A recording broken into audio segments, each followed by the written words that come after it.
About this time, war broke out in the region.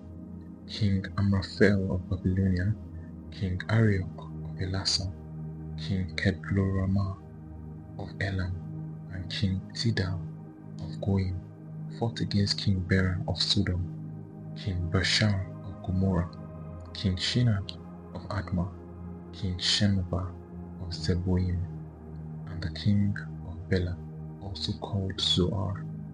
The second group of kings joined forces in Siddim Valley, that is, the valley of the Dead Sea. For 12 years they had been subject to the king Kedorlaomer, but in the 13th year they rebelled against him. 1 year later, Kedorlaomer and his allies arrived and defeated the Rephaites at Ashtaroth Karnaim, the Zuzites at Ham, the Emites at Shaveh Kithream, and the Horites at Mount Seir, as far as El Paran at the edge of the wilderness. Then they turned back and came to En Mishpat, now called Kadesh, and conquered all the territory of the Amalekites, and also the Amorites, living in Hazon Tamar. Then the rebel kings of Sodom, Gomorrah, Admah, Zeboim, and Bela prepared for battle in the valley of the Dead Sea.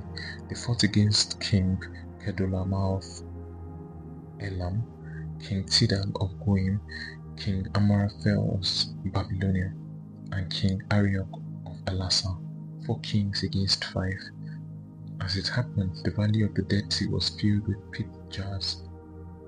As the army of the king of Sodom and Gomorrah fled, some fell into the tar pits, while the rest escaped from the mountains. The victorious invaders then plundered Sodom and Gomorrah and headed for home, taking with them all the spoils of war and the wood supplies. They also captured Lot, Abram's nephew, who lived in Sodom, and carried off everything that he owned. But one of Lot's men escaped and reported everything to Abram the Hebrew, who was living near the oak belonging to Mamre of Amorites. Mamre and his relative Eshcol and Aner were Abram's allies. When Abram heard that his nephew Lot had been captured, he mobilized the 318 trained men who had been born into his household. Then he pursued Kedorlaomer's army until he caught up with them at Dan. There he divided his men and attacked during the night. Kedorlaomer's army fled, but Abram chased them as far as Hobah, north of Damascus. Abram recovered all the goods that had been taken, and he brought back his nephew Lot with his possessions and all the women and their captives. After Abram returned from his victory over Kedorlaomer and his allies, the king of Sodom went out to meet him in the valley of Shaveh, that is the king's valley, and Melchizedek, the king of Salem and a priest of the God Most High, brought Abram some bread and wine. Melchizedek blessed Abram with his blessing. Blessed be Abram by God Most High, creator of heaven and earth, and blessed be God Most High, who has defeated your enemies for you. Then Abram gave Melchizedek 1/10 of all the goods that he had received. The king of Sodom said to Abram, "Give back my people who they were captured, but you may keep for yourself the goods that you have recovered."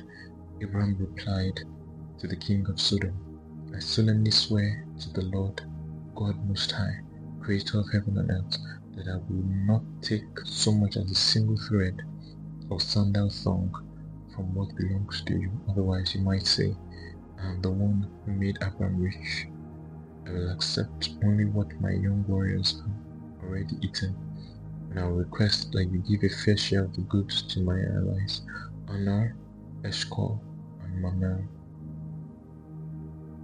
Some time later, the Lord spoke to Abram in a vision and said to him, "Do not be afraid, Abram, for I will protect you, and your reward will be great." But Abram replied, "O sovereign Lord, what good are all your blessings when I don't even have a son? Since you've given me no children, Eliezer of Damascus, a servant in my household, will inherit all my wealth. You have given me no descendants of my own, so one of my servants will be my heir." Then the Lord said to him, "No, Your servant will not be your heir, for you will have a son of your own, who will be your heir. Then the Lord took Abram aside and said to him, Look up into the sky and count the stars if you can. That's how many descendants you will have. And Abram believed the Lord, and the Lord counted him as righteous because of his faith. And the Lord told him, And the Lord who brought you out of Ur of the Chaldeans, to give you this land as your possession. But Abram replied, O sovereign Lord, how can I be sure that I will actually possess it? The Lord told him, Bring me a 3-year-old heifer, a 3-year-old female goat, a 3-year-old ram, a turtle dove, and a young pigeon. So Abram presented all these to him and killed them. Then he cut each animal down to the middle and laid the halves side by side. He did not, however, cut the birds in half. Some vultures swooped in to eat the carcasses, but Abram chased them away.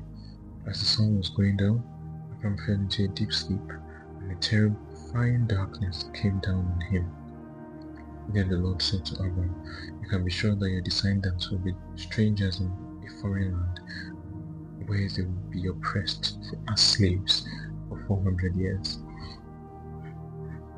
But I will punish the nations that enslave them, and in the end they will come away with great wealth. As for you, you will die in peace and be buried at a ripe old age. After 4 generations, the descendants will return here to this land, for the sins of the Amorites do not yet warrant their destruction.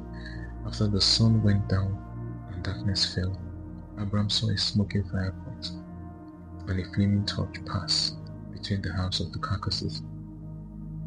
So the Lord made a covenant between Abram that day and said, I have given this land to your descendants all the way from the border of Egypt to the great Euphrates River.